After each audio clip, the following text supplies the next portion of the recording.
Capítulo 1. Gran Hermano te vigila. Era un día frío y brillante en abril.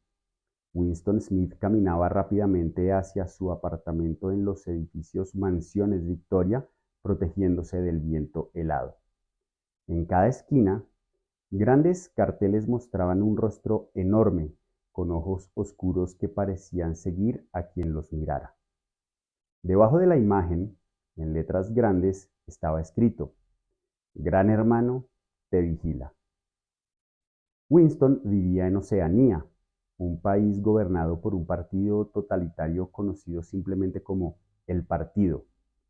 Todo estaba bajo su control: la política, la economía, el pensamiento y hasta la verdad misma.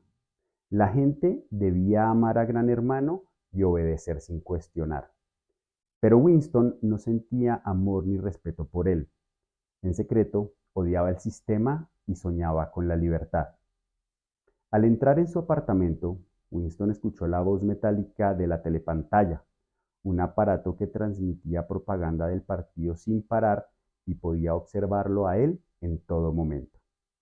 No había manera de apagarla por completo. Winston sabía que siempre estaba siendo vigilado. Se acercó a la ventana y miró la ciudad. Londres, la capital de Franja Aérea 1, antes conocida como Inglaterra, era un lugar gris y sucio. Las calles estaban llenas de edificios viejos y ruinas de antiguas guerras.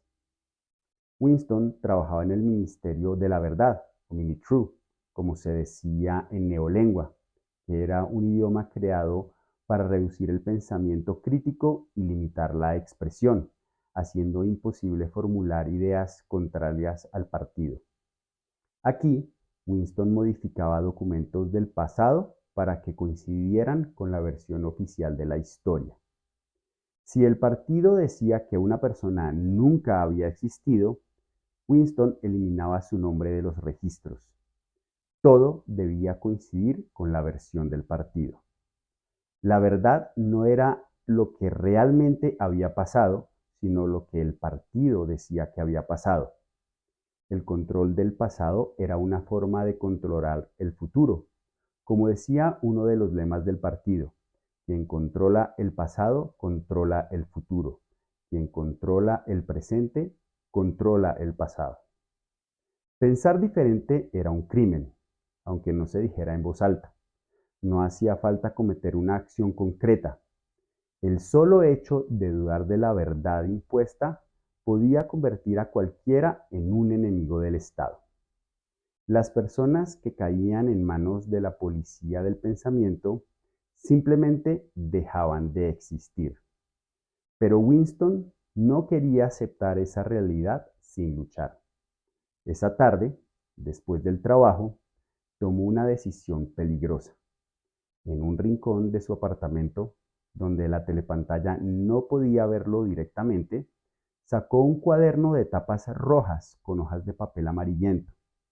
En Oceanía, escribir en un diario era una acción extremadamente peligrosa, pero Winston lo había comprado de todas formas. Se sentó a la mesa y, con un viejo bolígrafo, escribió en la primera página: 4 de abril de 1984. Al ver la fecha escrita, sintió inseguridad. No tenía forma de saber con certeza si realmente era 1984. Sin embargo, lo importante era lo que estaba haciendo: desafiar al partido con sus pensamientos y sus palabras. Dudó un instante, pero luego, como movido por un impulso incontrolable, escribió con letras grandes y claras: Abajo el Gran Hermano, abajo el Gran Hermano. Se detuvo de golpe, sintiendo que su corazón latía con fuerza. Si alguien encontraba esas palabras, sería su final. A pesar del miedo, sintió una extraña satisfacción. Era su primer acto real de rebelión. En ese momento, alguien golpeó la puerta de su apartamento. Winston sintió que la sangre se le congelaba. ¿Lo habían descubierto ya? ¿La policía del pensamiento había leído sus pensamientos antes de que él mismo pudiera comprenderlos? Durante unos segundos no pudo moverse. Luego, con el rostro lo más sereno posible, se levantó lentamente y caminó hacia la puerta. Afuera, la voz de una vecina sonó apagada y sin vida. Compañero Smith, necesito su ayuda con el fregadero. El miedo de Winston disminuyó un poco, pero no desapareció. Cerró el cuaderno con cuidado y lo escondió. Sabía que esto era solo el comienzo. Había cometido un crimen de pensamiento y tarde o temprano el partido lo descubriría. Por primera vez en su vida, Winston comprendió que ya estaba muerto. La única pregunta era, ¿cuánto tiempo más lograría seguir con vida?